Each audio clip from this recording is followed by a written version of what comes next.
নারায়ণগঞ্জ 4 আসনের সাবেক এমপি শামীম ওসমানের বাড়ি যেন এখন ধ্বংসস্তূপ।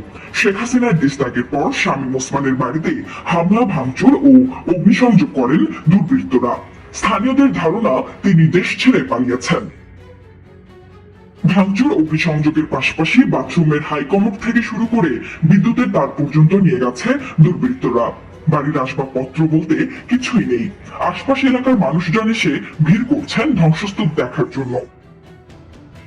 সংশ্লিষ্টদের সঙ্গে কথা বলে জানা যায়, সোমবার দিনের কোনো এক ফ্লাইটে শামীম ওসমানের পরিবারের কয়েকজন সদস্য ব্যাংককে পাড়ি জমান।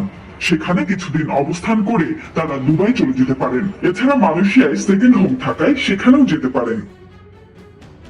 কয়েকটি সূত্র জানায়, শামীম ওসমানের ধারণা ছিল মঙ্গলবার দুপুরের দিকে সামরিক সরকার কিংবা জরুরি অবস্থা জারি হতে পারে, আর সেটা থাকতে পারে শেখ হাসিনার অধীনেই। শেখ হাসিনাকে এত দ্রুত দেশ ছাড়তে হবে বুঝতেই পারেননি শামীম ওসমান। সে কারণেই পরিবারের সঙ্গে তিনি দেশ ছাড়েননি। শেখ হাসিনা পালিয়ে যাওয়ার পর ভয় পেয়ে যান শামীম ওসমান। রাজধানীর কয়েকটি এলাকায় আত্মগোপন করেন। মগবাজার এলাকায় এক বিএনপি নেতা বন্ধুর বাড়িতেও কিছুক্ষণ ছিলেন বলে জানা গেছে।